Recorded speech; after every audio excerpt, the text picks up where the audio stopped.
Ah, ancient Greece. Picture this: the sun is shining, sandals are squeaking on dusty stone streets, and everyone smells faintly of olive oil and ambition. It's a land where philosophers argue about the meaning of life while also forgetting to bathe, athletes wrestle in the nude for civic pride, and neighbors squabble over who gets the best amphora at the market. But here's the twist: no matter what the Greeks were doing, they were convinced the gods were watching. Every thunderclap, Zeus having a mood swing, a sudden breeze, probably Athena adjusting her helmet, a bad harvest, Demeter sulking because Persephone is stuck in the underworld again. The Greeks didn't just worship their gods, they lived with them like a nosy extended family that refused to move out. The result? A society that built temples as much for keeping divine egos satisfied as for any grand vision of piety. And as you'll see, living under the constant meddling of a celestial soap opera gave Greek life its flavor, half glorious democracy, half cosmic sitcom. So, sit back, pour yourself some watered-down wine, the gods frowned on mortals drinking it straight, and let's wander into a world where every mundane detail of life was touched by myth, and every myth was a reminder that the gods were always in the middle of things. Ah, Zeus. King of the gods, ruler of the skies, patron of thunderbolts, and undisputed champion of bad impulse control. If you lived in ancient Greece, you didn't need to check the weather forecast, just assume Zeus was up there somewhere, fiddling with his thunderbolt collection like a moody teenager with firecrackers. Sunshine. Zeus must be napping. Sudden rainstorm. Probably Zeus in a bad mood. Full-blown lightning storm.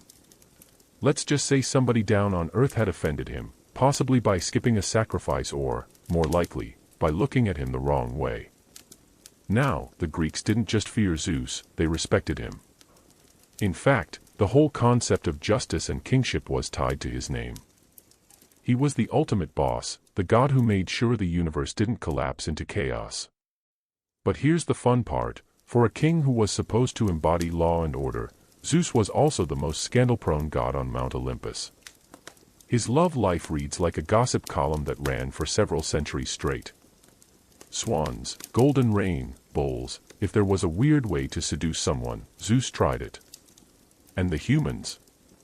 They were stuck living with the consequences, since most of his dalliances produced demigods, half-divine children who ran around Greece stirring up myths, slaying monsters, and generally making life complicated.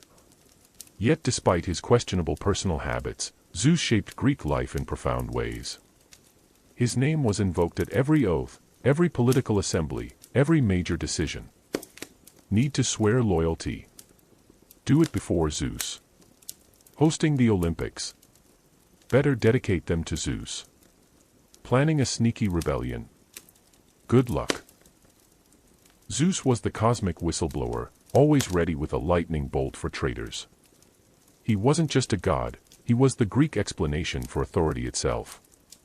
The very idea that society had rules, that kings had legitimacy, and that justice mattered, all of it pointed back to the big guy on Olympus. And the people weren't shy about reminding themselves of his presence. Grand temples rose across Greece, the most famous being at Olympia, where a colossal statue of Zeus sat in gold and ivory, glaring down at mortals as if to say, "Yes, I know you didn't sacrifice that goat on time. We'll talk." Priests and oracles worked overtime making sure his ego was stroked properly, and citizens poured out libations of wine with every meal to keep him happy. Because if Zeus was happy, life was stable. And if Zeus was cranky, well, you might want to invest in a good thunder shelter. But here's the clever twist: Zeus wasn't just a god of punishment. He was also the god of hospitality, protector of strangers and wanderers. That meant if a weary traveler knocked on your door in ancient Greece, you'd better offer bread, wine, and maybe a little olive oil massage, because for all you knew, it was Zeus in disguise. The Greeks turned kindness to strangers into a cosmic insurance policy, and you can thank Zeus for that. He made society better, not just scarier. Of course, the average farmer, merchant, or fisherman lived in constant contradiction. Zeus the lawgiver gave them order, but Zeus the playboy gave them chaos. Imagine sitting around a village fire, grumbling that your king's new wife was causing trouble, and then remembering that the gods were no better. It gave Greek life a kind of fatalistic humor. Our leaders are flawed, but at least they're not Zeus-level flawed. So when you think of Zeus, don't just picture the mighty king on a throne.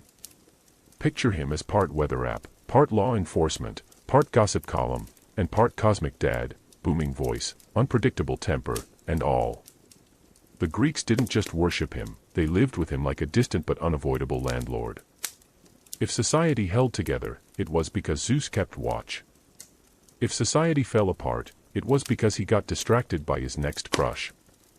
And through it all, mortals sighed, sacrificed goats, and reminded themselves that when the skies thundered, it was just Zeus reminding them who really ran the show. Hera, queen of the gods, goddess of marriage, and quite possibly the original patron saint of holding grudges until the end of time. If Zeus was the king of Olympus with a wandering eye and a thunderbolt in hand, Hera was the queen who made sure every single one of those wandering eyes came with consequences. Think of her as part divine matriarch, part eternal fury, and part marital counselor who absolutely did not practice what she preached. For the Greeks, Hera wasn't just a character in stories, she was the symbol of the sanctity, and sometimes the chaos, of marriage and family life. Women especially looked to her for protection in childbirth and for blessings in wedlock. But here's the catch. Hera's divine marriage to Zeus was less relationship goals and more reality show gone wrong. Zeus had more affairs than a soap opera cast combined, and Hera made it her personal mission to torment nearly everyone involved. Poor Io, transformed into a cow just to escape Hera's wrath.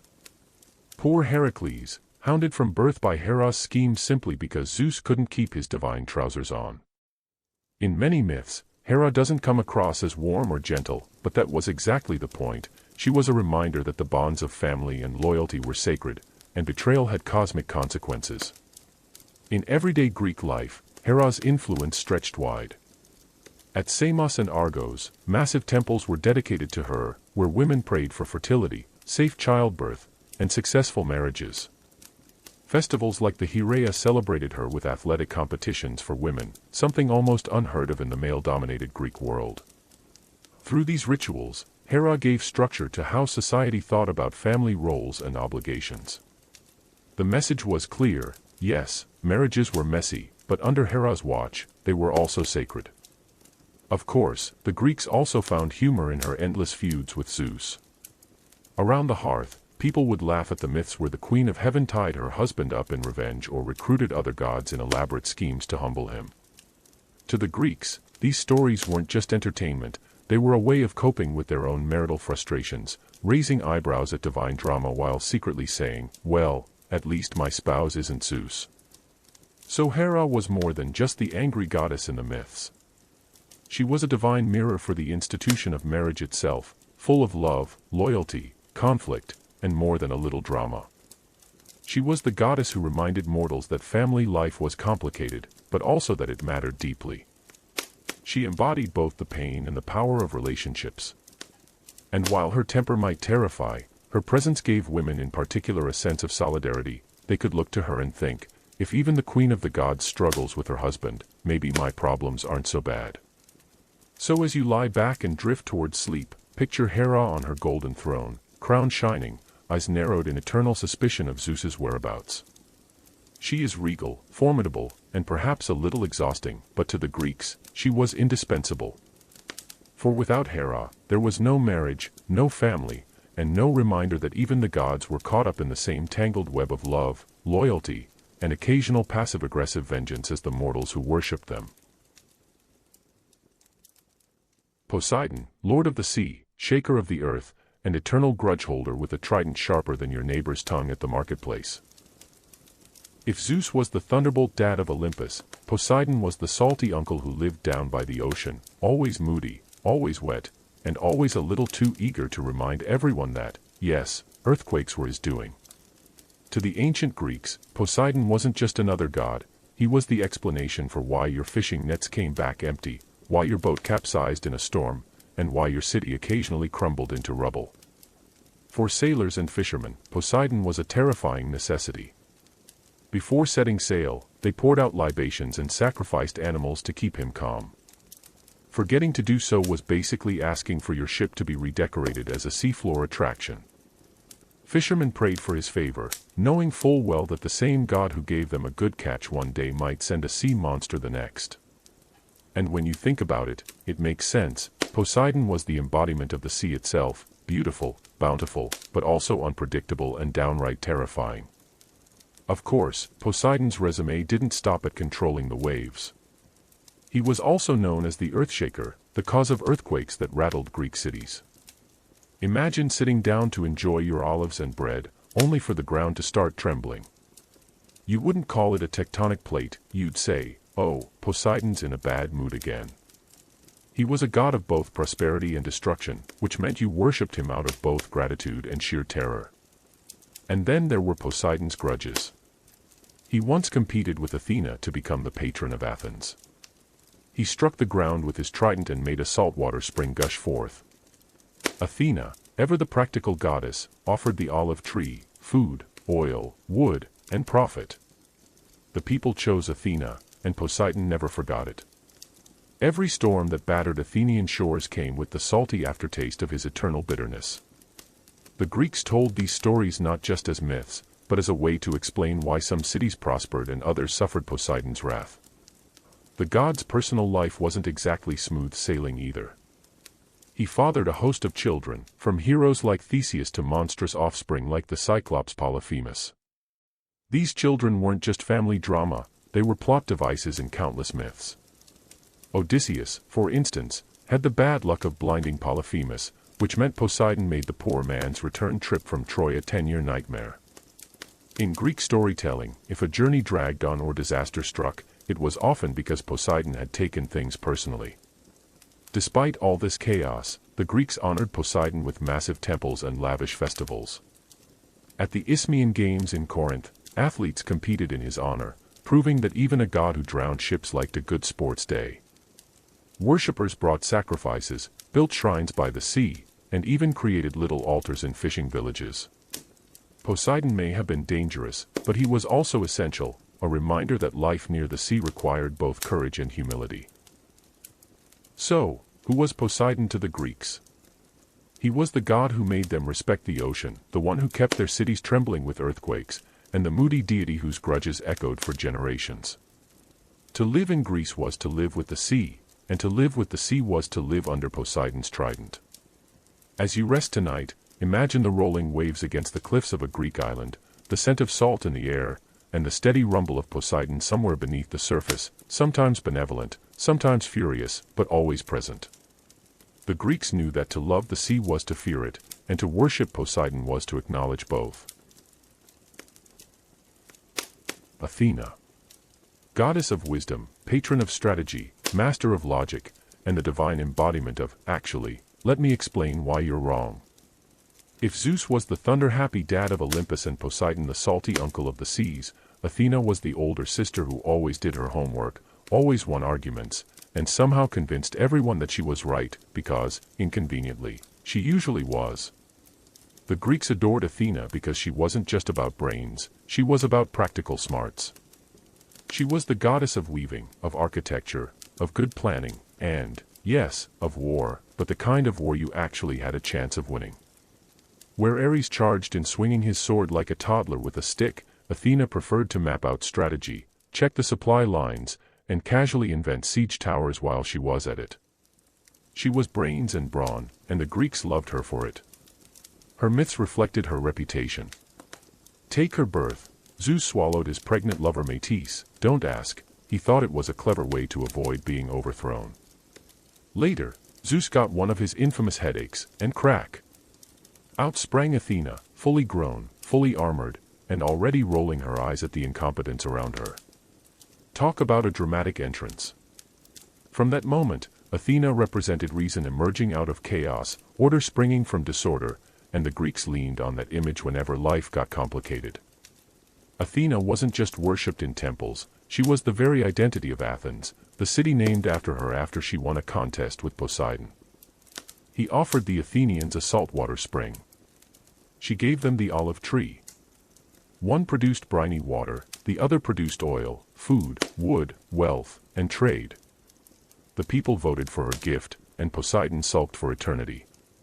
Every olive grove in Attica became a reminder that Athena was not just a goddess, she was civic pride, agricultural survival, and economic stability rolled into one. Daily life in Athens revolved around her festivals, the Panathenea being the biggest. Imagine a citywide parade, sacrifices, games, and a brand new robe woven each year for the goddess's statue. She wasn't some distant deity, she was the city's guardian, its strategist, its mother figure. Farmers prayed to her for a good harvest, artisans for skill, soldiers for wisdom in battle, and politicians for, well, better judgment than usual. And yet, for all her wisdom, Athena had a sharp edge. Ask Medusa. Once a beautiful woman, Medusa was cursed into a monster after a run-in with Poseidon in Athena's temple. Athena wasn't big on forgiving desecration, no matter the circumstances. Ask Arachne, the mortal weaver who dared challenge Athena in a weaving contest. She lost, was transformed into a spider, and has been stuck spinning ever since. Athena didn't tolerate arrogance, especially when mortals forgot their place. But here's the thing, the Greeks admired her not because she was always kind, but because she was just. She stood for fairness, order, and clarity in a world where Zeus was unpredictable and Poseidon tempestuous. If you wanted your city to thrive, you looked to Athena. If you wanted to survive a war, you prayed she was on your side. And if you were dumb enough to cross her, well, you learned why wisdom and humility go hand in hand. So, as you picture her, imagine a goddess clad in gleaming armor, holding her spear in one hand and an awl perched on the other, staring down at mortals with that knowing look, half protective, half exasperated. She was Athens, she was wisdom, she was strategy, and she was the voice in every Greek's head whispering, "You could do better than this." Apollo, god of music, poetry, medicine, archery, prophecy, and basically every extracurricular activity a Greek could dream of. If the other gods were specialists, Apollo was the overachieving honor student of Olympus. Picture him, golden hair shining, lyre in hand, bow slung casually over his shoulder, delivering oracles through his priestesses while simultaneously curing diseases and inspiring epic poetry. It's enough to make the other gods roll their eyes and mutter, "Of course he's good at that too." The Greeks saw Apollo everywhere. Farmers prayed to him for sunlight on their crops. Musicians tuned their instruments in his honor. Healers called on him when mixing herbs, hoping his divine hand would guide their cures. And then there was Delphi, the beating heart of his cult, where the oracle of Apollo sat over a fissure, inhaling mysterious vapors, and delivered cryptic prophecies that shaped the course of Greek politics and history. Imagine traveling for days to ask Apollo if you should invade a neighboring city, only to be told, if you cross the river, a great empire will fall. Helpful? Absolutely. Clear? Not at all. Apollo's duality fascinated the Greeks. On one hand, he was the god of order, harmony, and rationality. He embodied balance, self-control, and civilization. On the other hand, he could be terrifyingly destructive, sending plagues with his arrows, punishing arrogance with merciless precision, and hurling curses at those who crossed him. Apollo was the god who smiled serenely while simultaneously reminding mortals, "Yes, I can ruin your whole week if I feel like it." And yet, he was adored. Festivals like the Pythian Games celebrated him with music, poetry, and athletic contests, half Olympic spectacle, half talent show. Citizens decorated their homes with his symbols, the laurel wreath, the lyre, the bow. His myths, too, were everywhere, chasing Daphne until she became a laurel tree. Striking down Niobe's children when she mocked his mother, Leto, competing in music contests and occasionally losing, Pan, for example, managed to outflute him. Through these stories, the Greeks saw Apollo as both brilliant and flawed, a reminder that even perfection had its cracks. But perhaps Apollo's greatest legacy was cultural. He shaped how the Greeks understood truth, beauty, and balance. Temples were built with mathematical precision to honor his ideals. Doctors swore oaths invoking his name. Musicians and poets treated him as their divine muse. To live in ancient Greece was to live in Apollo's golden light, sometimes warming, sometimes scorching, but always unforgettable. So imagine him now, gleaming against a backdrop of marble columns, lyre strings humming with music, eyes bright with prophecy.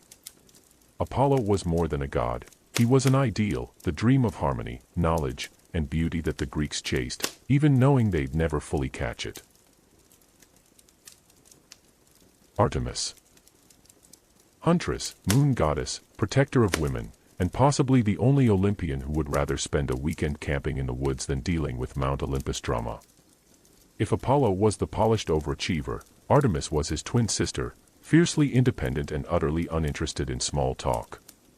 Picture her with a bow in hand, deer at her side, striding through forests like the divine embodiment of "no boys allowed." To the Greeks, Artemis was more than just the goddess of the hunt. She symbolized the untamed wilderness, the freedom of nature, the raw beauty of the moonlit night, and the independence that came with refusing to be tied down.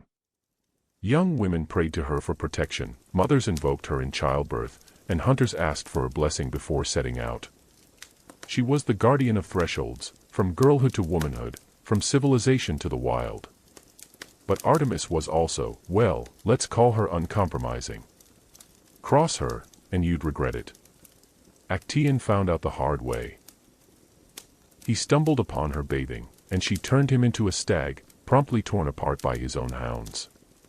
Hippolytus, who swore eternal devotion to her, was dragged to his doom when rival goddess Aphrodite took offense. The message was clear: Artemis valued loyalty, purity, and respect, and she had no patience for mortals, or gods, who disrespected her boundaries. Her worship reflected that seriousness.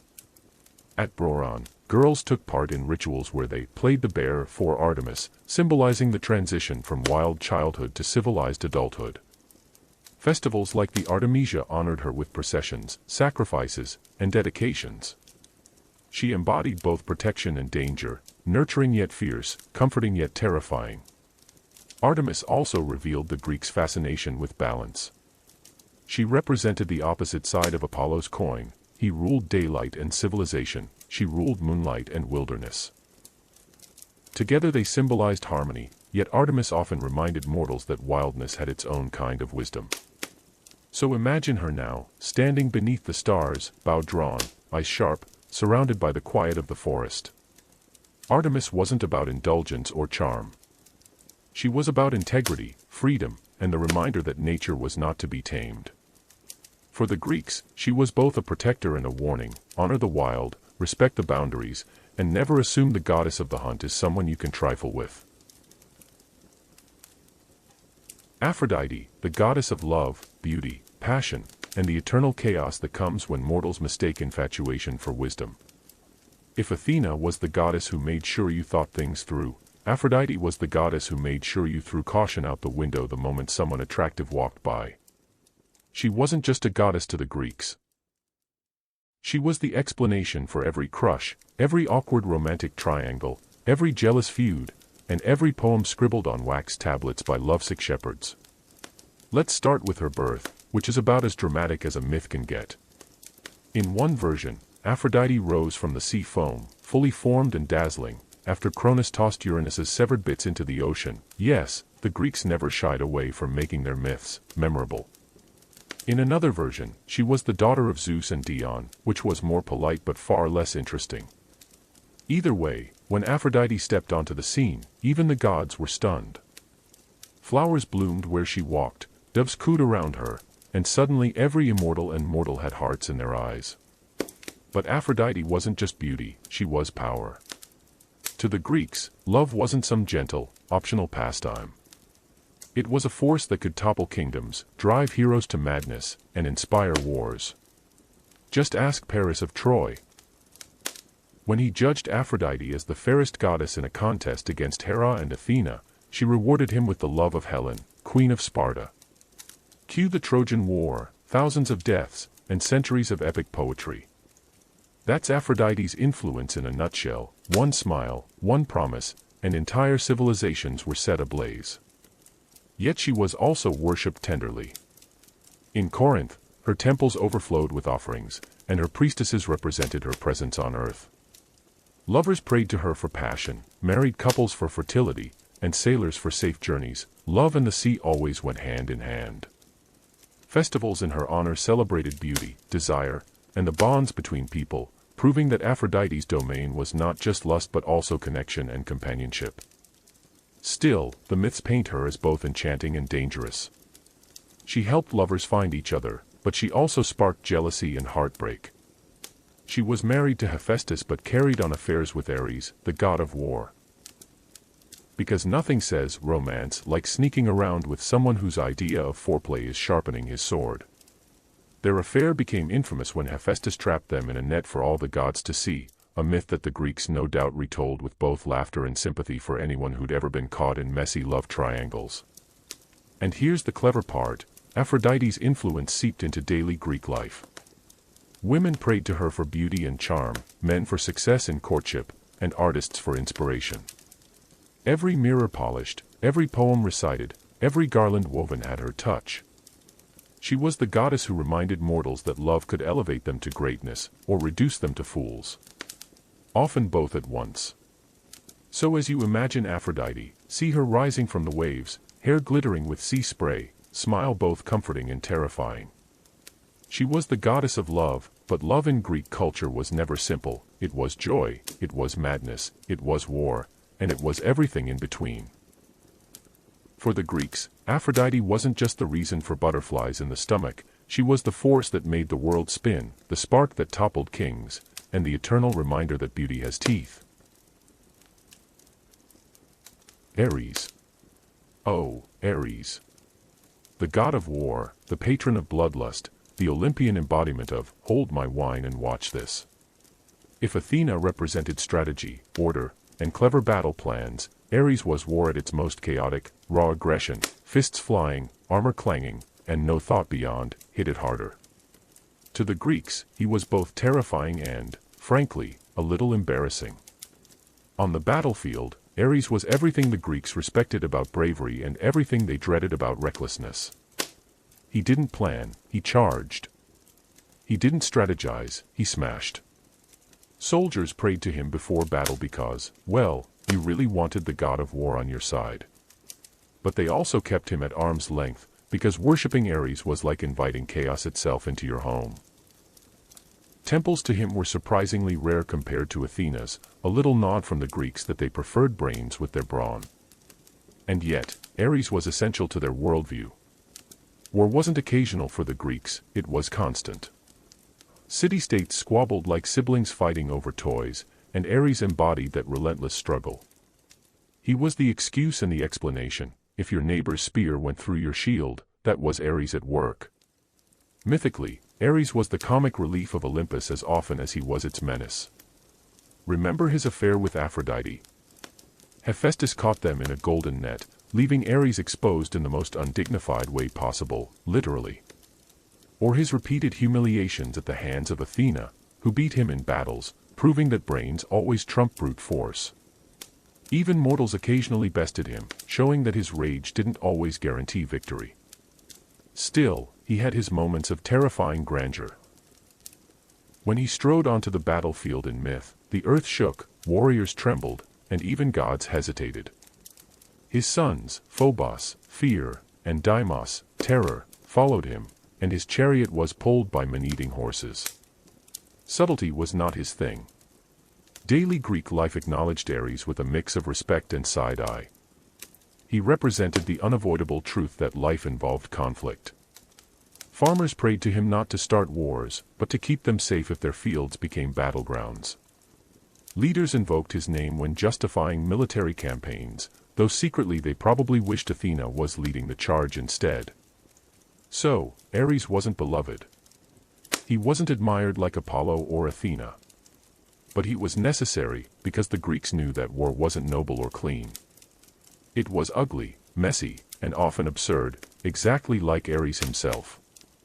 Picture him now, roaring onto the battlefield, sword in hand, armor gleaming, Phobos and Deimos at his side. He's terrifying, yes, but also a little tragic. A god who represents the side of humanity we'd all rather deny, yet can't escape.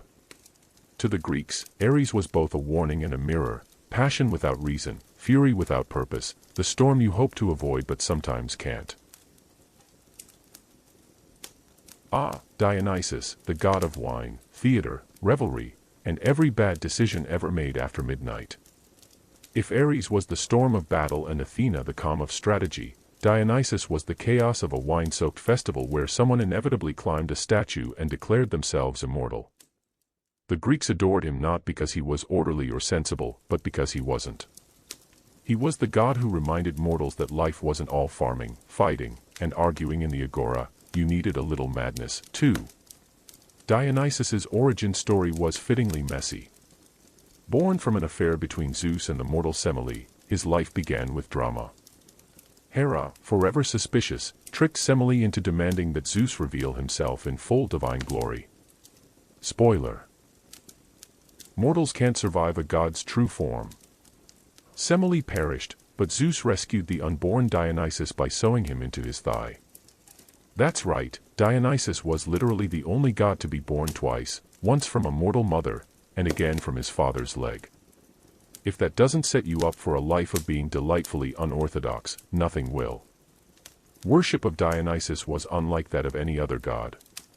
His festivals, the Dionysia, were equal parts religious devotion and wild party. In Athens, these celebrations gave birth to theater itself. Tragedy and comedy both began as hymns and plays performed in his honor.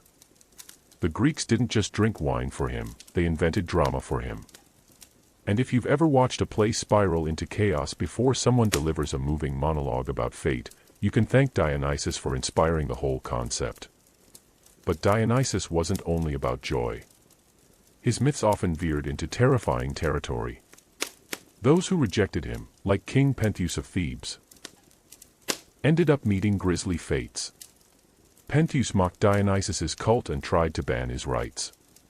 The punishment: he was torn apart by his own mother and a band of ecstatic women under Dionysus's spell. Lesson learned: when the god of wine says, "Loosen up," you loosen up. Yet despite his chaos, Dionysus also symbolized liberation. For women especially, his cult offered a break from rigid Greek gender roles. During his rites, known as the Bacchanalia, women called Maenads roamed the hills in ecstatic worship, free from the constraints of household duties. For a society that was otherwise tightly controlled, Dionysus represented a divine permission slip to embrace freedom, joy, and yes, a little madness. Daily life reflected his influence in subtler ways, too. Wine wasn't just a drink, it was a ritual, poured as libations to Dionysus at every symposium. Theater wasn't just entertainment, it was a civic duty, tied to the god's festivals. Even farming was linked to him, as grape cultivation shaped Greek economies and diets. Dionysus's presence was woven into every sip, every laugh, and every tragedy performed under the open sky. So imagine him now, ivy crown tangled in his hair, goblet of wine in hand, half smile on his lips, eyes gleaming with a mix of mischief and wisdom. He was chaos, but he was also creation, proof that out of laughter, music, and a little drunken dancing came some of humanity's greatest art. For the Greeks, Dionysus was the reminder that life without joy, without passion, without a touch of madness, wasn't life at all. Demeter and Persephone. Now here's a mother-daughter duo who managed to explain one of the most fundamental rhythms of Greek life, the cycle of the seasons. If Dionysus gave the Greeks theater and wine-fueled chaos, Demeter and Persephone gave them something even more important: food. And, as the Greeks quickly realized, when food disappears, so does joy. Demeter was the goddess of grain, harvest, and fertility. She represented the soil itself, the mother who fed mortals with barley, wheat, and bread. To farmers, she was everything. Without her favor, fields lay barren, animals went hungry, and famine crept close behind. But the Greeks never told a simple farming tale when they could tell a dramatic one, so Demeter's story came wrapped in tragedy, revenge, and the birth of the seasons. Here's the myth in its bedtime story glory. Persephone, Demeter's beloved daughter, was wandering through a meadow when Hades, lord of the underworld, burst from the earth in his chariot and carried her away. One moment she was picking flowers, the next she was halfway to the land of the dead. Demeter, frantic with grief, abandoned Olympus and disguised herself as a mortal, roaming the earth in search of her daughter. While she mourned, the crops withered. Fields turned to dust. Humanity starved. The gods, watching mortals suffer, realized, if Demeter didn't cheer up, the entire human race might vanish. Finally, Zeus intervened. A deal was struck. Persephone would spend part of the year with her mother, part with her husband in the underworld. The catch: she'd eaten pomegranate seeds in Hades' realm, one of those rules you don't know until you break them situations. Because of this, she was bound to return below each year. When Persephone was with Demeter, the earth bloomed, spring and summer. When she descended, Demeter mourned, autumn and winter. Voila, the myth of the seasons, an elegant blend of maternal love, agricultural cycles, and divine family drama. For the Greeks, this wasn't just a story, it was the backbone of religious life. The Eleusinian mysteries, secret rites held in Demeter's honor near Athens, promised initiates a better afterlife if they partook. To outsiders, the ceremonies were wrapped in mystery. To participants, they were life-changing. Imagine standing in the torchlight, reenacting Demeter's grief and joy, and feeling that the goddess herself had shared her secrets with you. Demeter and Persephone also shaped daily rituals. Farmers prayed to Demeter at sowing and harvest. Women invoked her for fertility. Persephone, queen of the underworld yet tied to spring's rebirth, became a symbol of resilience, life emerging from death, hope rising after despair. Together, they embodied the truth every Greek knew: life was fragile, cyclical, and dependent on divine grace. But let's not overlook the humor the Greeks found in this myth. Imagine being Hades, literally the god of the underworld, and having to negotiate custody arrangements like an awkward in-law. Or Persephone herself, toggling between worlds, half the year enjoying her mom's cooking, half ruling the underworld like, yes, these are my dead subjects, and yes, I'd like more pomegranate, thank you. It was divine drama with a very human relatability. So as you drift off, picture golden fields rippling in the summer wind, Demeter's blessing visible in every stalk of wheat. Then imagine the chill of winter, when Persephone descends, and the land waits in quiet mourning for her return. To the Greeks, every loaf of bread was a reminder of these two goddesses, one who nurtured with abundance, and one who taught that even in the darkest depths, renewal would come again. Hades, the god of the underworld, ruler of the realm of the dead, and, let's be honest, the most misunderstood Olympian in the entire pantheon. If Zeus was the thunderous dad and Poseidon the salty sea uncle, Hades was the quiet administrator in the basement office, keeping meticulous records while everyone else partied upstairs. The Greeks didn't see Hades as evil. That's a later invention. To them, he was stern, inevitable, and unshakably fair. Everyone, no matter how rich, poor, heroic, or foolish, eventually wound up in his realm. He didn't cheat, he didn't play favorites. He just made sure the underworld ran on schedule. Imagine the ultimate civil servant, clipboard in one hand, Cerberus the three-headed dog at his feet, double-checking that no soul slipped past the gates. And the underworld itself wasn't just one gloomy cave. It had layers, like an onion, but with more shades of gloom. There was the Asphodel Meadows for ordinary souls, the Elysian Fields for heroes and the especially virtuous, and Tartarus for the real troublemakers. Think of it as eternal detention. Hades presided over all of it, ensuring that cosmic justice was carried out. Not glamorous, but necessary. Of course, his most famous myth was his abduction of Persephone. He saw her picking flowers, decided she was perfect queen material, and whisked her away in his chariot. Was it romantic? Problematic? Definitely both. But the Greeks used it to explain the seasons and to remind themselves that even in the darkest underworld, there was renewal. Persephone became queen beside him, ruling with quiet dignity, and their story gave mortals a way to imagine life after death as structured, not chaotic. Despite his scary reputation, Greeks still honored Hades. They rarely spoke his name aloud, calling him instead Platon, the wealthy one, because all riches came from the earth. Farmers prayed to him before planting seeds, recognizing that the soil itself, dark, hidden, and full of potential, belonged to him. He wasn't just the god of death, he was the god of hidden wealth, of growth beneath the surface, of the mysteries no one could avoid. And there was humor in how mortals treated him. Imagine ancient Greeks whispering about Hades, like neighbors whispering about the serious guy down the street. Don't bother him, he's busy. Just leave a coin with your dead uncle and move along. The seriousness was real, but so was the awkwardness. So picture him now, tall, dark, robed in shadow, holding the keys to the underworld, with Cerberus wagging his three tails beside him. He doesn't roar, he doesn't boast, he just quietly reminds everyone that no matter how high they soar, eventually they'll pass through his gates. Not cruel, not evil, just steady, just inevitable.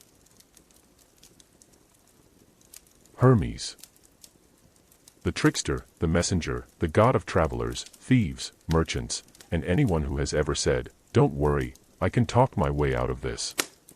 If Ares embodied brute force and Athena embodied careful planning, Hermes embodied quick thinking and faster talking. He was the god of loopholes, shortcuts, and clever little lies that somehow turned into truths. The Greeks adored Hermes because, let's face it, life was messy. You could be the best farmer in the valley, the sharpest politician in the agora, or the bravest soldier in the phalanx, but without a little cleverness, you weren't getting very far. Hermes was that cleverness personified. Need to negotiate a trade deal? Invoke Hermes. Heading on a dangerous journey? Leave an offering at his roadside Herm. Planning to borrow your neighbor's goat and return it never? Definitely Hermes. From the moment of his birth, Hermes was trouble. According to myth, baby Hermes crawled out of his cradle, invented the lyre out of a tortoise shell, and promptly stole Apollo's cattle. Apollo, understandably furious, dragged him before Zeus. But Hermes, with his trademark charm, played a little music, delivered a speech so smooth it could butter bread, and ended up not only forgiven but adored. Zeus chuckled, Apollo calmed down, and Hermes was officially hired as divine messenger. That's right, the kid who stole cows became the god of diplomacy. His role as messenger of the gods made him indispensable. While Zeus thundered and Poseidon sulked and Hera plotted, Hermes was the one actually delivering the memos. He darted between Olympus and Earth, guiding heroes, escorting souls to the underworld, and occasionally stirring up mischief just for fun. Mortals saw him everywhere. In the traveler's staff leaning against the wall, in the bustling trade at the market, in the nervous glance of someone trying to cheat their way through a contract. Daily life in Greece was full of Hermes's presence. Roadside pillars called Herms, carved with his face and a certain, prominent anatomical feature, stood as markers of protection and luck for travelers. Merchants offered sacrifices to him before voyages or business deals. Even athletes invoked him, since speed and agility were part of his domain. If you lived in ancient Greece, Hermes was the quiet, clever hand smoothing your path, or tripping you if you got cocky. But Hermes wasn't all tricks. He was also the psychopomp, the guide of souls, leading the dead to Hades with gentle efficiency. In a culture where death was a constant presence, this role mattered. Hermes reminded the Greeks that even in death, there was someone to walk with you, someone clever enough to find the way. So imagine him now. Winged sandals laced, staff in hand, grin mischievous, eyes twinkling with secrets. He's the friend who always knows a shortcut, the trickster who bends the rules but somehow makes life smoother in the process. To the Greeks, Hermes was proof that cleverness was just as divine as strength, wisdom, or beauty, and sometimes a lot more useful. Hephaestus, the god of fire, metalwork, and craftsmanship. If Zeus ruled the skies with thunderbolts and Poseidon shook the seas with his trident, Hephaestus was the one who actually made those weapons. In a pantheon full of glamorous gods and goddesses strutting about in golden armor, Hephaestus was in the forge, sweaty, soot-stained, and utterly indispensable. The Greeks loved him because he embodied something they knew well: hard work. Life in ancient Greece wasn't all festivals and philosophy. Somebody had to make the plows, hammer the armor, and forge the swords that kept the city safe. Hephaestus was the divine blacksmith, the craftsman's craftsman, the one god you knew would actually deliver on a deadline. Of course, his story wasn't all glory. Hephaestus was thrown from Olympus as a baby, some myths say by Hera because of his deformity, others by Zeus during one of their legendary spats. He landed in the sea, rescued and raised by Thetis and the sea nymphs. When he eventually returned to Olympus, it wasn't as a shining prince but as a limping, soot-covered smith with an attitude and a hammer that could flatten anyone who mocked him. But what a smith he was! He built palaces for the gods, crafted Achilles' armor, made Pandora herself, and forged traps clever enough to humiliate Ares and Aphrodite. His workshop was a marvel, bellows that worked themselves, automatons of gold and silver that walked and spoke, and tools so finely crafted they seemed alive. In an age where the clang of a hammer was as important as the crack of thunder, Hephaestus's forge was divine magic. The Greeks saw him as a reminder that dignity comes from work, not beauty. He wasn't handsome like Apollo or charming like Hermes, but he was useful, and in Greek society, usefulness was sacred. His limp made him an outsider, yet he turned his exclusion into power. He was proof that even imperfection could shape perfection, that brokenness could forge greatness. In daily life, craftsmen prayed to Hephaestus before firing their kilns or lighting their forges. Cities built him temples near workshops and industrial centers. The common worker found solace in him, a god who didn't lounge on Olympus sipping nectar but sweated alongside them, hammer in hand. So imagine him now, sparks flying in the dark, hammer ringing on anvil, firelight reflecting in weary but determined eyes. Hephaestus wasn't glamorous, but he was steady. He wasn't adored for beauty, but for what he built. And in a world where survival depended on the strength of plows and swords, that made him one of the most vital gods of all.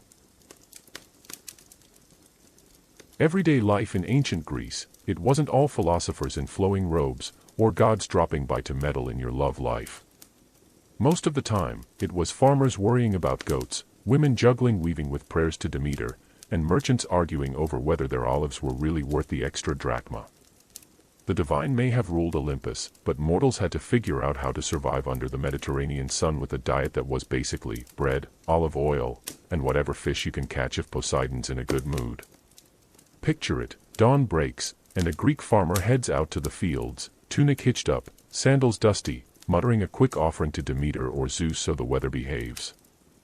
Women begin their day grinding grain, weaving cloth, and managing the household.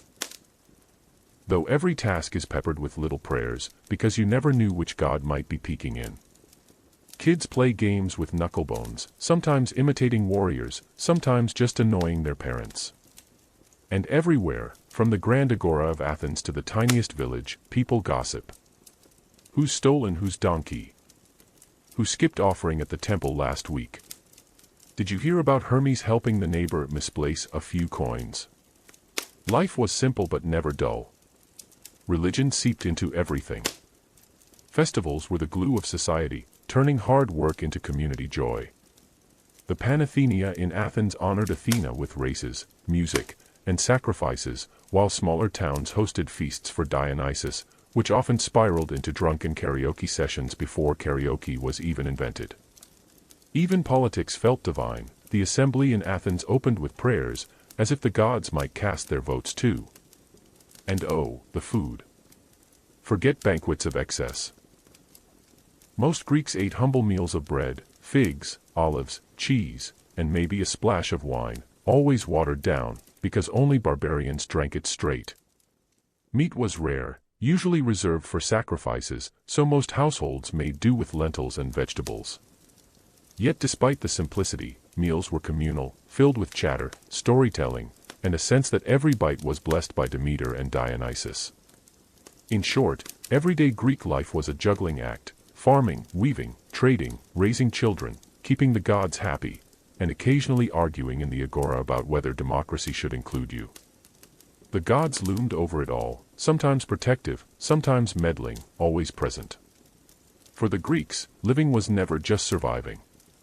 It was a dance with divinity, a balancing act between duty, pleasure, and the ever-watchful eyes of Olympus. Women of ancient Greece.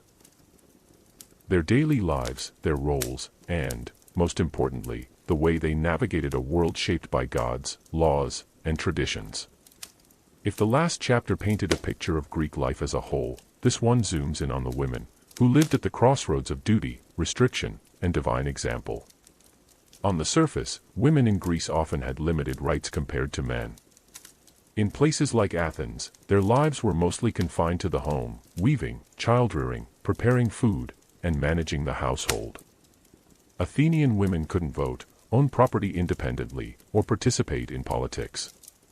Their public role was largely tied to religious life, where priestesses held important positions in temples, leading rituals and festivals for the gods.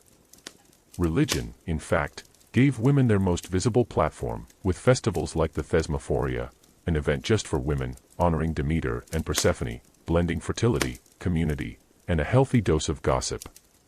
But not all Greek women lived the same way. In Sparta, things looked very different.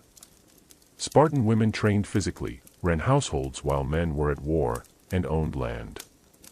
They were expected to be strong mothers of strong warriors. Imagine a Spartan wife cheering her husband into battle with a cry of, "Come back with your shield," or on it, not exactly what you'd hear in Athens. And always, the gods loomed large in shaping women's identities. Goddesses like Hera, Demeter, and Artemis gave divine examples, some nurturing, some protective, some fiercely independent. Aphrodite embodied beauty and passion, reminding women of love's power and peril. Athena showed that wisdom and strength were not the exclusive domains of men. Even Persephone, with her dual life between earth and underworld, reflected the balance many women felt between roles of nurture and resilience. In myth and storytelling, mortal women often found themselves entangled with gods, sometimes elevated, sometimes punished, but always central to the drama. Figures like Helen of Troy, Penelope, and Medea became cultural mirrors for ideas of loyalty, cleverness, and defiance. Their stories weren't just entertainment, they were lessons, warnings, and reflections of the tensions women lived with every day. So imagine a Greek woman at her loom, the clack of threads filling the air, offering a quiet prayer to Athena for skill, to Demeter for fertility, to Artemis for protection. She might seem confined by her role, but within those boundaries lay strength, influence, and connection to the divine. For the Greeks, women were the keepers of continuity, linking family, faith, and tradition, often with more power than the laws of men admitted. Heroes, demigods, and the gods who simply could not resist meddling, welcome to one of the Greeks' favorite pastimes, telling stories of mortals with just enough divine DNA to make their lives spectacularly complicated. If everyday citizens were grinding grain, arguing in the agora, or sacrificing goats, heroes were out slaying monsters, wooing princesses, and getting tripped up by a god's bruised ego. Take Heracles, the poster child for divine meddling. Son of Zeus and a mortal woman, he spent his life ping-ponging between glory and misery. Hera, understandably unimpressed with yet another of Zeus's extracurricular activities, made it her mission to make Heracles miserable, sending madness, serpents, and endless labors his way. The 12 labors weren't just heroic feats, they were Hera's way of making sure the demigod never had a dull Tuesday. And yet, every monster slain, every impossible task completed, became a reminder to the Greeks that resilience, even in the face of divine sabotage, was heroic in itself. Then there was Perseus, who only wanted to live quietly until Athena and Hermes decided he'd make an excellent monster hunter. Off he went, armed with a mirrored shield, winged sandals, and divine coaching, to lop off Medusa's head. Conveniently, the gods provided all the tools, leaving Perseus to do the heavy lifting, and the Greeks to nod knowingly that no hero truly succeeded without divine sponsorship. Theseus, meanwhile, had a resume that read like a mix of action hero and politician. He fought bandits, cleared roads, and famously defeated the Minotaur in Crete. But even here, divine strings pulled the plot, Poseidon claimed him, Athena guided him, and his tragic end, forgetting to change the sails, leading his father Aegeus to despair, reminded mortals that even the best heroes were still pawns in the gods' chess game. The pattern was always the same: heroes were gifted by the gods, tested by the gods, punished by the gods, and remembered by mortals as half-divine cautionary tales. Their adventures gave Greece its myths, its theater, its sense of morality, and more than a few drinking songs. For the Greeks, these heroes weren't just larger-than-life figures, they were proof that even when you stood closest to the divine, you could never escape the meddling hand of Olympus. So imagine them: Heracles wrestling lions, Perseus sneaking up on Medusa, Theseus trudging into the labyrinth, all while Hera fumes, Athena advises, and Zeus smirks from above. To the Greeks, this was more than entertainment. It was a worldview. Life was a mix of courage, chaos, and divine interference, and heroes simply lived it on a louder, bloodier, and far more dramatic scale. Ah, the oracles, those mysterious middlemen and women between mortals and the gods, masters of cryptic advice, and proof that the Greeks loved a good riddle almost as much as they loved olives. If heroes gave you action and gods gave you drama, oracles gave you something far more dangerous: vague instructions that everyone interpreted differently, usually with disastrous results. The most famous of all was the Oracle of Delphi, Apollo's favorite hotspot. Here sat the Pythia, Apollo's priestess, perched over a fissure in the earth, inhaling mysterious vapors that may or may not have been mildly hallucinogenic. Pilgrims would travel for weeks, bringing offerings, only to ask, "Should I go to war?" And here, "If you cross the river, a great empire will fall." Helpful? Not really. Inspiring? Absolutely. Half the time the great empire turned out to be the asker's own. But that was the genius of Apollo's oracle: she was never wrong. You were just bad at listening. Oracles weren't limited to Delphi, though. Dodona had its sacred oak, where Zeus gave signs through rustling leaves and doves. At Claros, Apollo whispered through underground chambers. Even local temples had their own mini-oracles, where priests and priestesses answered questions with elaborate rituals or, more often, with answers so vague they could apply to anything. The Greeks loved it, because in a world where the gods meddled constantly, it was reassuring to think you could at least get a sneak peek at their plans. Daily life leaned on oracles just as much as politics did. Farmers asked when to plant crops. Sailors asked when to set out to sea. Couples asked if their marriage would be blessed. Spoiler: Aphrodite probably complicated that answer. Even entire city-states consulted oracles before founding colonies, building temples, or declaring war. You didn't make the big calls without checking in with the gods first. It was like Google Maps for destiny. Vague, occasionally misleading, but impossible to ignore. Of course, oracles were also a bit of theater. Pilgrims waited in long lines, watching priests prepare sacrifices, while the Pythia muttered in strange voices, eyes half closed. Imagine the atmosphere: incense thick in the air, the hush of anticipation, the shiver of thinking you were hearing Apollo himself. Even if the message was confusing, the experience was unforgettable. So picture it now: a nervous general kneeling before the Pythia, asking if he should attack tomorrow. Her voice echoes in the temple, warning of a great empire's fall. The general straightens, convinced it means victory. Hours later, his soldiers are routed. The oracle wasn't wrong: his empire did fall. And back at Delphi, the Pythia smiles faintly, perhaps already preparing her next riddle. For the Greeks, oracles were a reminder of two great truths: the gods always had the upper hand, and mortals always wanted to believe they could outsmart fate. Spoiler: they never could.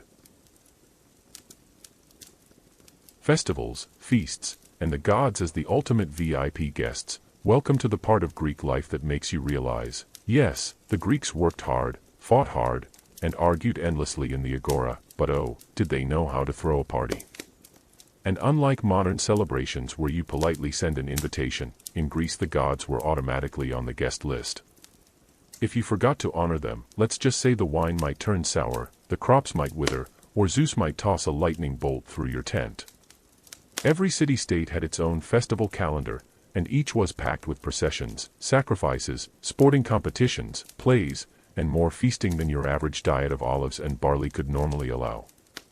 Festivals weren't just about religion, they were the social glue, the way communities bonded, displayed civic pride, and occasionally outdid their neighbors in who could roast the biggest sacrificial bull. Take Athens, for example. The Panathenea, held in honor of Athena, was basically a week-long extravaganza of athletic games, poetry contests, and a massive procession carrying a specially woven robe, a peplus, to drape over Athena's statue. Imagine the entire city marching in unison, chanting hymns, and trying not to trip on their sandals while showing off to the goddess of wisdom herself. Then there were the Dionysia, which gave us theater. Entire tragedies and comedies were staged for Dionysus, turning divine devotion into an art form that still shapes drama today. Picture sitting in the theater of Dionysus, watching a play about hubris and fate, all while wine flowed freely in the god's honor. Sparta, naturally, put its own spin on things.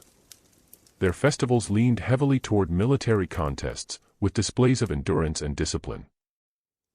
One of their more eyebrow-raising festivals was the Hyacinthia, a mix of mourning for a youth loved by Apollo and celebration of life with feasting and dancing. Only the Spartans could make grief look like a training exercise. And food. Oh, the food. Sacrifices meant roasted meat, a rare treat in the Greek diet. Festivals gave ordinary people the chance to eat lavishly, drink more wine than usual, and gossip under the stars. Imagine a feast where Demeter was thanked for the bread, Dionysus for the wine, Artemis for the game, and Zeus for not raining on the procession. Every bite was communal, every sip was sacred, and every hiccup was probably excused as Dionysus's blessing.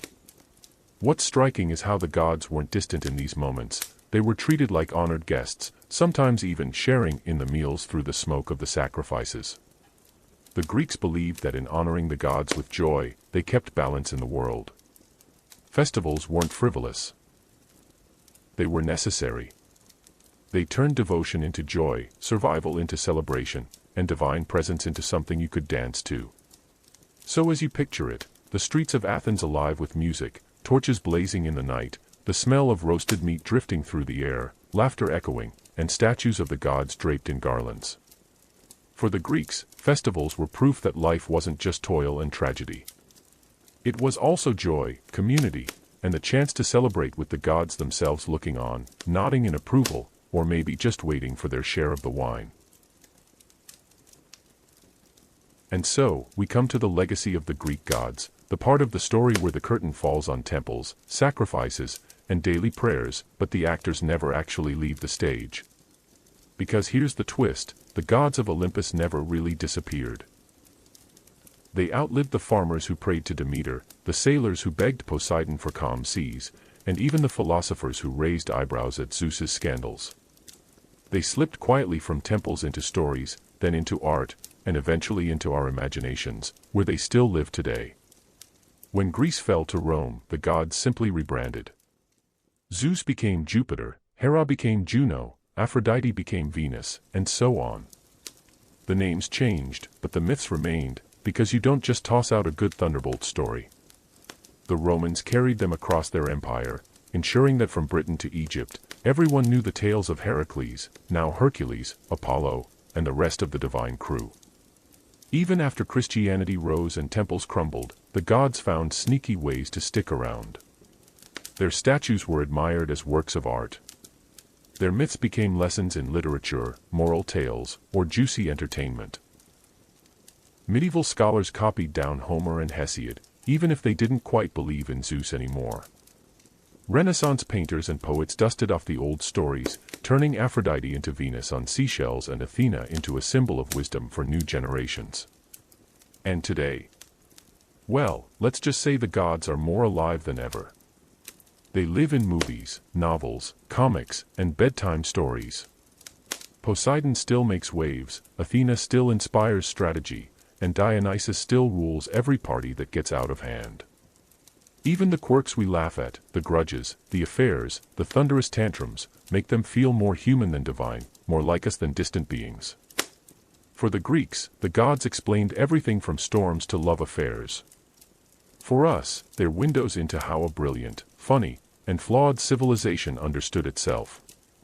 And maybe that's their true legacy. They remind us that even thousands of years later, we're still asking the same questions about love, war, wisdom, and fate. The only difference is that we don't blame Zeus for lightning anymore, we blame the weather app. Southwest, as you close your eyes tonight, imagine the gods not as dusty relics, but as timeless storytellers, still whispering in our ears. Their temples may be ruins, but their myths are alive, woven into art, language, culture, and the very way we understand ourselves. And if you listen closely, maybe you'll still hear Dionysus's laughter in the music, Athena's voice in a good idea, or Hermes' mischief when your keys go missing. The Greeks might be gone, but their gods never truly left. Let's now take a trip down the life of a citizen of ancient Greece and their experience trying to serve the Greek gods and their country. Let's begin discussing the life of Nicandros. Nicandros' story begins on a dry, cracked patch of farmland just outside of Athens. He was no hero, no king, no philosopher with a scroll under his arm. He was an ordinary farmer, with a crooked smile, a stubborn goat, and a field of barley that looked more like a patch of stubborn weeds than a harvest.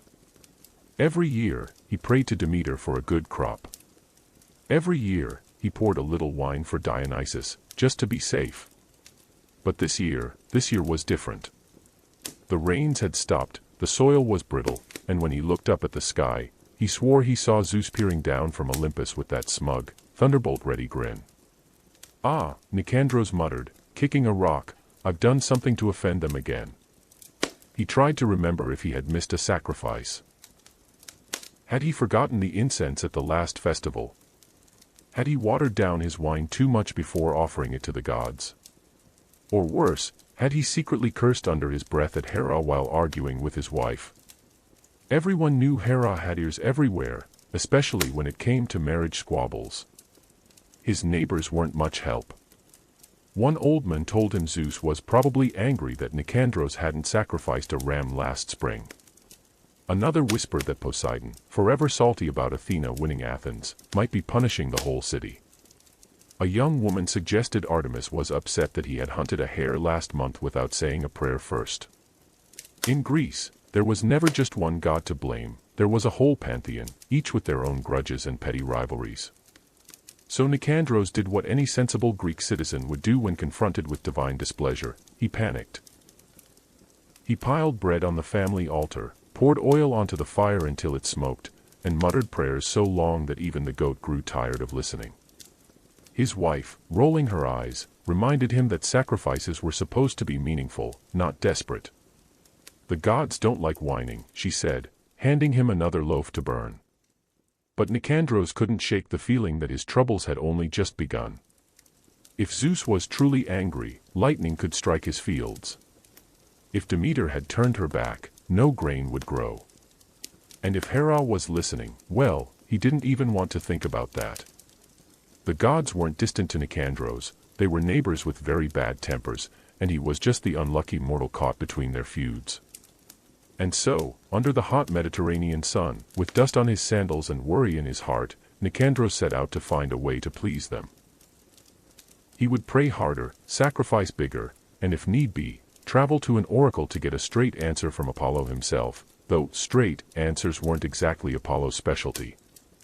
Whatever it took, Nicandros would restore the gods' favor, or at least convince them to stop singling him out.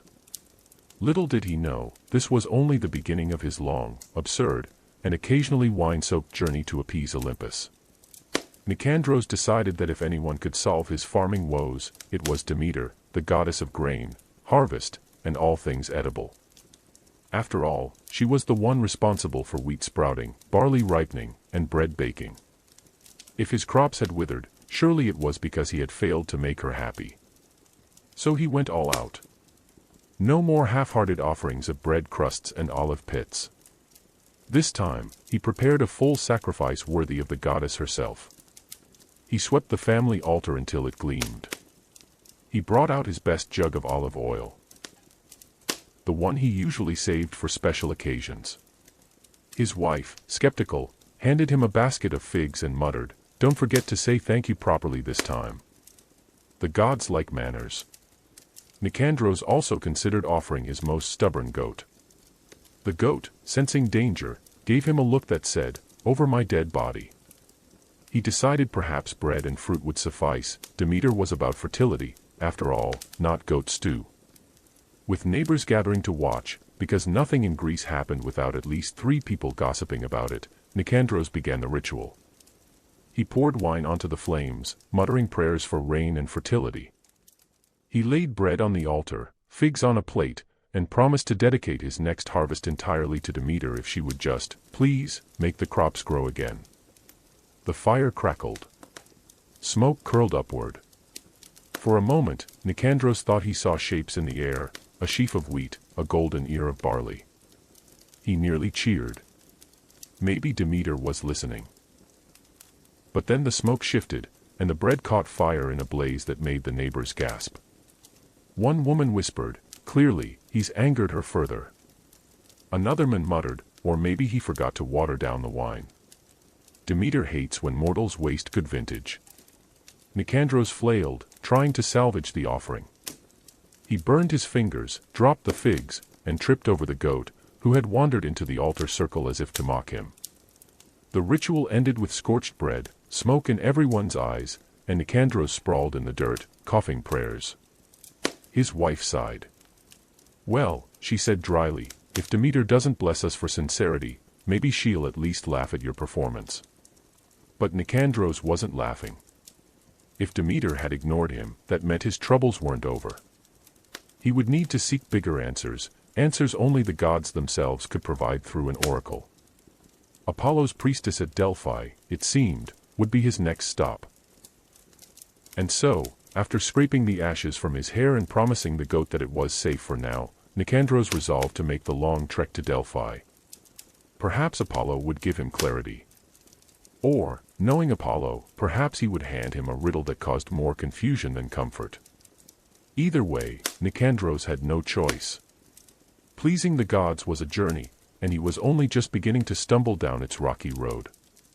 Nicandros packed a small bundle of bread, olives, and, because he had learned his lesson about sacrifices, a jug of wine watered down to precisely the ratio that wouldn't offend the gods.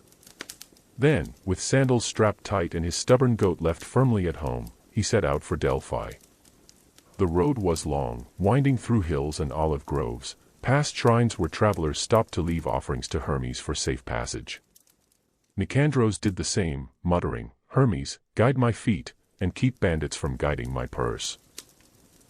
He knew the gods liked to be buttered up, and Hermes was exactly the sort to help a traveler, or rob him blind, depending on his mood.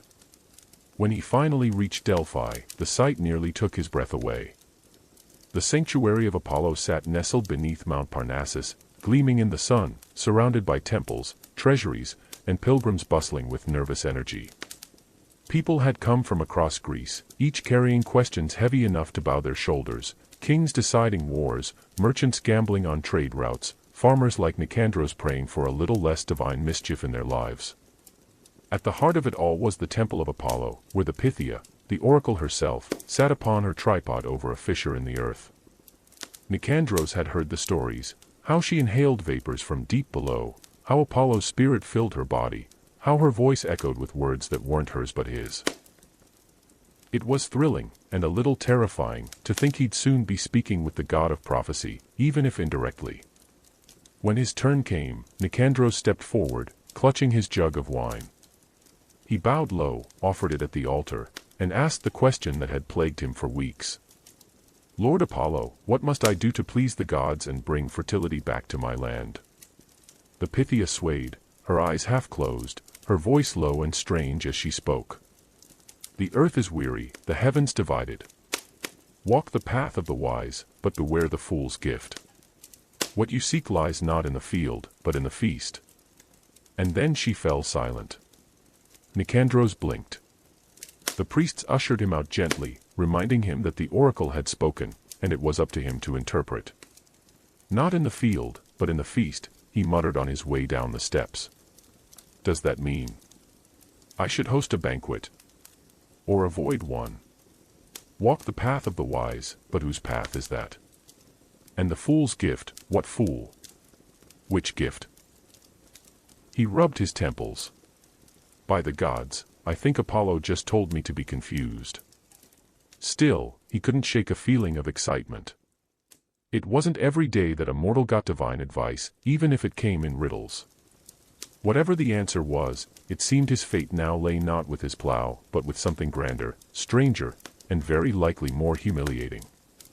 And so, with Apollo's cryptic words rattling in his head, Nicandros began the journey home, wondering what feast the gods had in mind, and whether he was supposed to bring dessert. The spring festival carried Nicandros into Athens with more noise, fire, and laughter than he had ever known. He had come seeking Dionysus, or at least the god's favor, since the oracle at Delphi had named wine as one of his answers.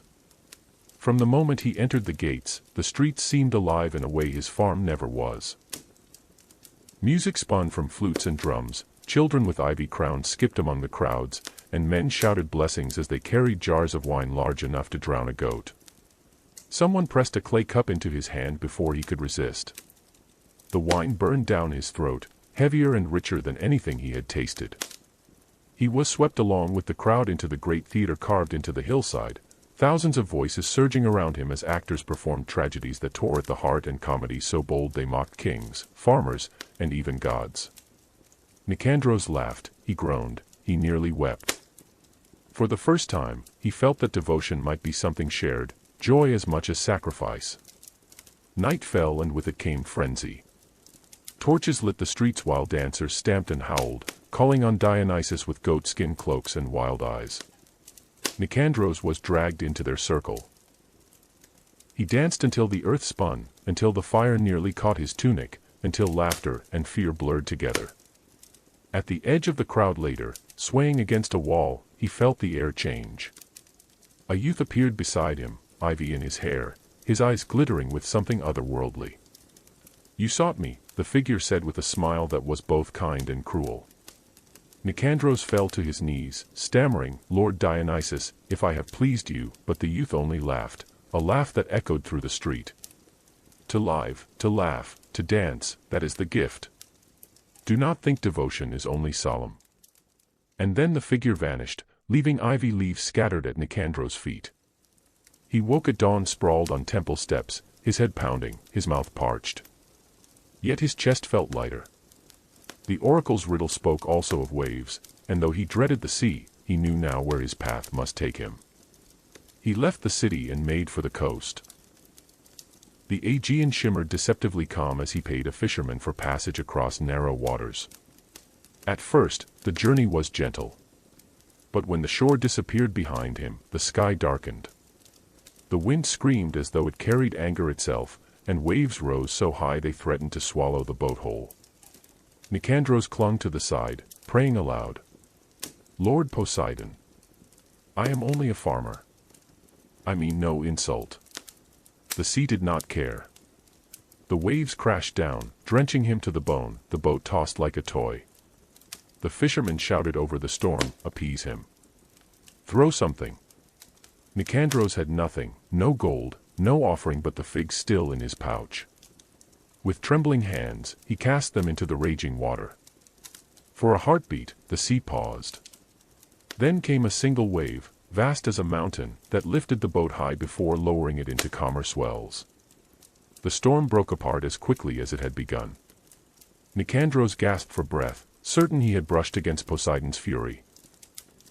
He wondered if the sea god had spared him out of mercy, or if it was only mockery. When he finally staggered ashore, he knew he could not stop. The riddle spoke also of wisdom, and where else but Athens could he seek the favor of Athena? He climbed the marble steps of the Acropolis and stood before her great statue, its gleaming spear pointed at the sky. With knees pressed to the stone, he begged for guidance. He spoke of his failed harvests, his fear of storms, his mistakes with Demeter and Dionysus. That night, sleep came fitfully at the foot of the temple. In his dream, a woman cloaked in armor appeared. Her eyes were sharp as blades, her voice steady. "Mortal, you scatter your devotion like seed in rocky soil. Wisdom is not found in frantic offerings, but in right action. Learn when to bend and when to stand firm. Only then will the gods look kindly." He awoke shaken, unsure if he had been blessed or rebuked. As he left the temple, a stranger in travel-stained clothes fell into step beside him, grinning slyly. "You seem troubled, farmer. Perhaps I can help." Nicandros eyed him warily, but the man's energy was magnetic. He told Nicandros of a quicker road, of traders who might buy his barley, of paths that would lead to fortune.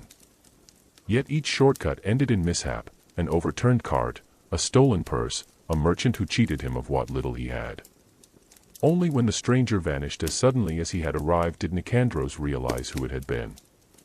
Hermes, the trickster, god of both good luck and mischief, had played with him like a child toy.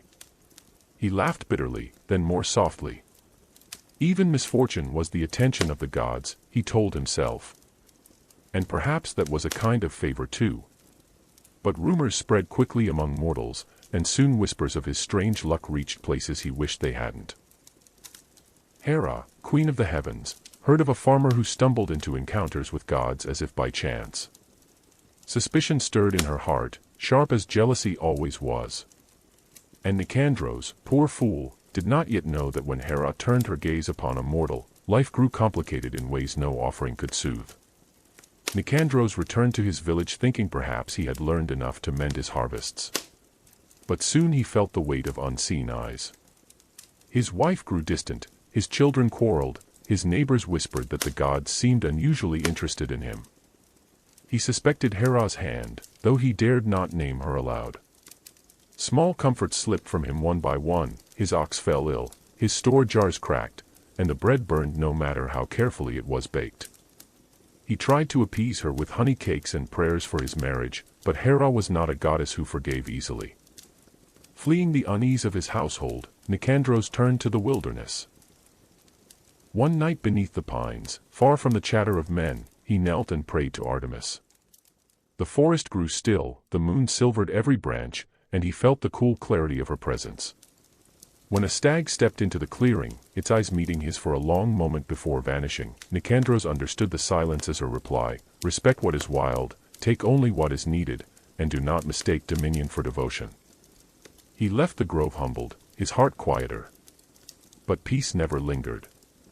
Soon after, a skirmish broke out between his village and a neighboring one over a strip of rocky land neither truly needed.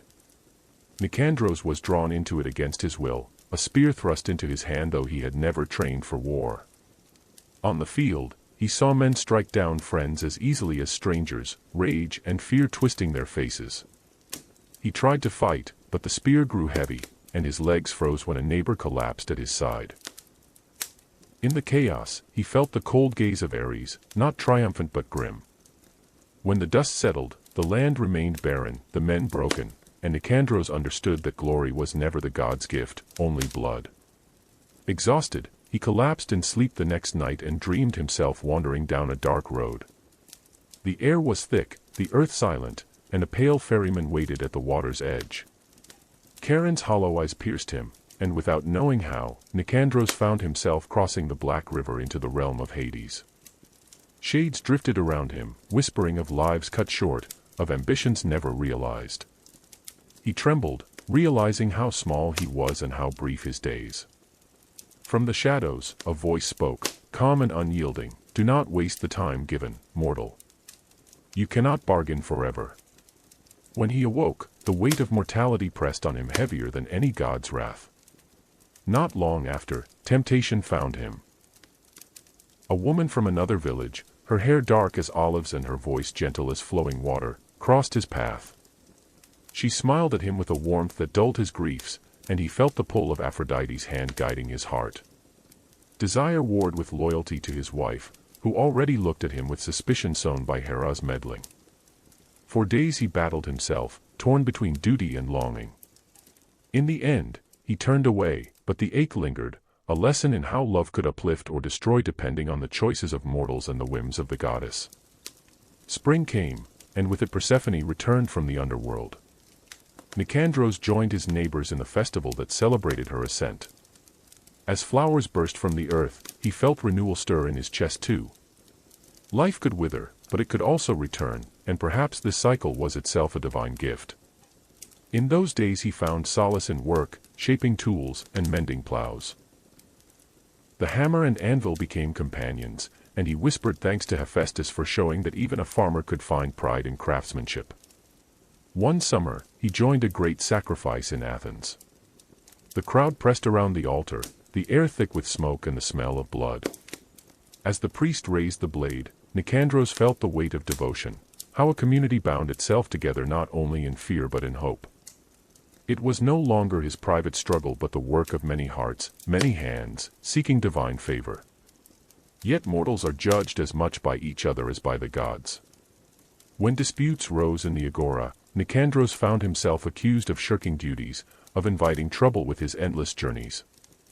He stood trembling before the assembly, but then remembered Athena's words, "Wisdom lies in action." He spoke plainly, admitting his failings, but also describing what he had learned in the wild, in war, in revelry. To his surprise, the crowd did not condemn him. They listened. They weighed. And he left with his dignity intact.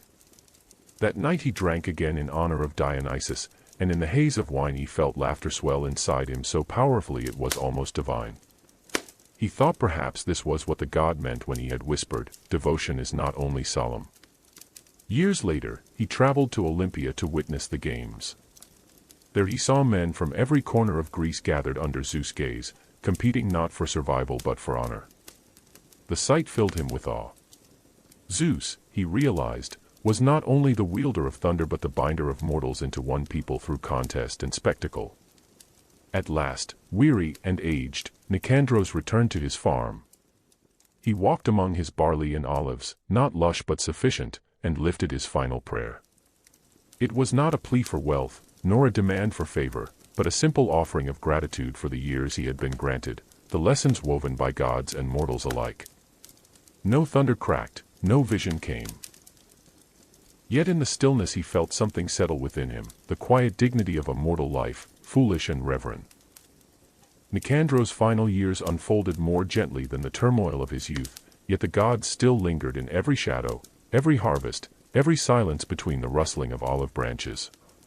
He often thought back on his journeys, the thunder of Poseidon's storm, the wild laughter of Dionysus in the streets of Athens, the cold voice that had echoed in his dream of Hades.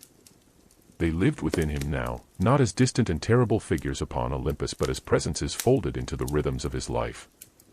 One autumn evening, as he sat before the low fire outside his home, he watched his grandchildren chase one another across the dirt yard, their shouts bright against the dusk. His wife, older but still steady in her ways, carried bread from the hearth.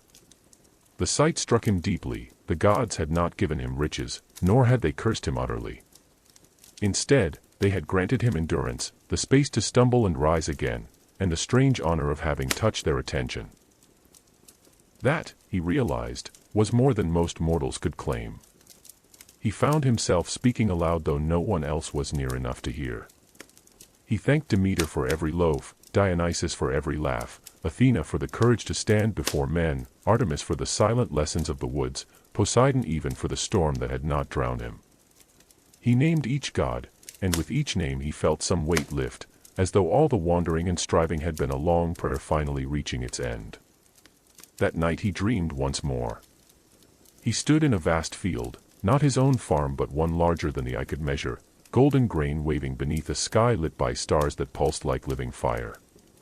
From the horizon came figures, tall, radiant, terrible, and beautiful at once. Some wore crowns, some bore weapons, some moved like shadows. They did not speak, yet he knew them. He raised his hands, not in fear this time, but in recognition. The gods had been with him all along, not waiting for perfect sacrifices but watching how he lived in his flawed, striving way. When morning came, Nicandros rose with aching bones, walked out among his olive trees, and breathed the crisp air. He was still only a man, destined for the earth, but he carried within him a thread of the divine, woven by years of folly, devotion, and endurance. And he knew at last that to be mortal was not to please the gods perfectly, it was to live in such a way that the gods might find themselves reflected in him, even in laughter, even in sorrow, even in silence. The seasons turned, and Nicandros grew old. His hair whitened like the snows that capped the distant mountains, and his back bent as though carrying the memory of every prayer, every journey, every mistake.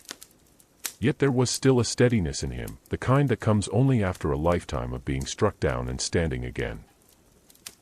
His children tended the farm now, their voices loud as they argued over how best to prune the olives or store the grain, and Nicandros would watch them with quiet satisfaction. The land had not become bountiful, but it endured, and so did they. In the evenings, he liked to sit at the edge of his field with a small cup of wine, watching the sky blush with the fire of sunset. Sometimes he thought he could hear laughter on the wind, faint and fleeting, as though Dionysus still teased him. Other nights he saw the outline of an owl passing silently across the moon, and he wondered if Athena still watched to see whether he had learned her lesson. In the shifting patterns of clouds, in the sudden silence of the grove, he felt them all, the gods, never fully absent, never entirely merciful, yet bound to him in a way he no longer feared. But old age carries its own truth, one no oracle needs to foretell. Nicandros felt the slowing of his body, the heaviness in his lungs when he climbed the hill to the village, the way mornings left him more weary than rested. He began to dream more vividly. Often he would find himself once again upon the dark road of the underworld, but this time there was no terror in his steps. He recognized the river, the waiting ferryman, and the shades moving silently through the mist. Each dream carried him a little farther across, as though Hades was gently preparing him. One winter's night, the fire burned low, and the house was hushed. His family slept, the world was quiet, and Nicandros felt the thin veil between himself and the other realm. In his mind, he stood once more at the banks of the Styx. Charon waited, as patient as stone, and when Nicandros reached into his tunic, he found a coin there. How it came to be he did not know, but it gleamed in his hand as though it had always been meant for this moment. He placed it into the ferryman's palm and stepped into the boat. The river was not cruel this time. Its waters were dark, yes, but calm, carrying him forward with a rhythm that reminded him of the sea after a storm had passed. Shades drifted alongside him, murmuring, but their whispers no longer frightened him. They sounded like neighbors in the agora, like friends at the festival, like companions along the road. On the far bank, the land stretched vast and endless. He felt no hunger, no thirst, no weight in his limbs. From the shadows stepped figures that seemed familiar, a stag with eyes bright as moonlight, a king undone by pride, a farmer laughing in the frenzy of wine. Were they memories, or guides, or fragments of himself? He could not tell. All he knew was that he was no longer alone, and the gods, in their strange and distant way, had walked beside him every step of his mortal years. And so Nicandros entered the underworld not as a man cursed or forgotten, but as one who had lived the fullness of mortal life, fear and folly, devotion and laughter, loss and renewal. His story became one more thread in the endless tapestry of myth, not immortal, but not lost either, for every prayer whispered in the fields of Attica carried a little of his spirit, and every offering upon an altar bore the echo of his journey. In the stillness of the underworld, Nicandros walked. At first his steps were tentative, but soon he moved as though he had always belonged there, the darkness no longer pressing but strangely soft, like a cloak wrapped around his shoulders. Shades drifted near him, each one carrying the faint glimmer of a story. Some spoke in hushed tones of battles fought long ago, some wept for children left behind, and some sang songs without words that filled the air with longing. He passed through a meadow where the souls of poets gathered, their lips moving in verses that stirred the air like wind over reeds. Though he could not hear the words, he felt them, as if each syllable was carried on the current of the Styx itself. One shade raised a hand toward him, and Nicandros bowed his head, sensing respect where he thought there would only be scorn. He had not been a poet, but his life had been a kind of verse, ragged, uneven, but sung all the same. Further on, he came to a place of shadowed fields where soldiers lingered. Some bore wounds that no longer bled, others clutched weapons though there was no battle to fight. They looked at him with eyes that remembered the futility of war. Nicandros met their gaze and thought of the skirmish he had been forced into, of the neighbor who had fallen beside him. He whispered a prayer not to Ares, but to the men themselves, hoping their rest was more peaceful here than it had ever been in life. At last, he reached a fork in the path. To the left stretched a road of gray, winding endlessly into mists. To the right, light shimmered faintly, pale as dawn seen through morning fog. Charon's voice came from behind him, though the ferryman was nowhere in sight. Few may pass where the light shines. Fewer still are chosen. Nicandros hesitated, then stepped toward the glow. The fog thinned, and he found himself in a place unlike any he had imagined, fields blooming eternally, the air fragrant with flowers that never wilted, streams murmuring with waters clear as crystal. Here laughter rang out, not the frenzied kind of Dionysus festival but soft, unending, like the joy of a hearth never extinguished. The souls who walked here shone gently, touched by a peace beyond mortal understanding. It was the Elysian fields. Nicandros stood at the threshold, breathless. He thought of his life, his failed offerings, his desperate prayers, his mistakes and triumphs. He thought of the gods who had frightened and guided him, who had mocked and blessed him, and of the mortal heart that had borne it all. A voice, neither male nor female, seemed to fill the air around him. You sought to please us, farmer of Attica. Yet what pleased us most was not your offerings, but your living. You carried folly, you carried reverence, and you carried on. That is the way of mortals. That is enough. Tears filled his eyes, though he no longer knew if he had eyes to weep with. He stepped forward into the light, into the eternal spring of Elysium, and felt himself dissolve not into nothingness, but into belonging. The journey of Nicandros, citizen of Greece, had ended. Yet in every whisper of olive leaves, in every cup of wine raised to the gods, in every story told around a hearth, a trace of him remained, another mortal whose life had brushed against the divine. And so, the journey of Nicandros comes to an end. From his first prayers in the fields of Attica, to his encounters with gods and dreams of the underworld, his life reminds us that even the smallest mortal paths can brush against the divine. His story is one among countless threads that wove the fabric of ancient Greece, a reminder of how ordinary lives were bound to myth, to faith, and to the mysteries of existence. Thank you for spending this time here, listening to his tale. I hope it has brought you calm, curiosity, and maybe even a touch of wonder as you drift into rest. This has been Background Historian. If you've enjoyed this story, I invite you to subscribe and join us again. Each day, you'll find another long, gentle journey into the past, whether of empires, battles, philosophies, or lives quietly lived, told in a way meant to ease you into sleep. So close your eyes, let your breathing slow, and allow history to carry you gently into dreams. Good night, and until next time, sleep well. Background Historian out.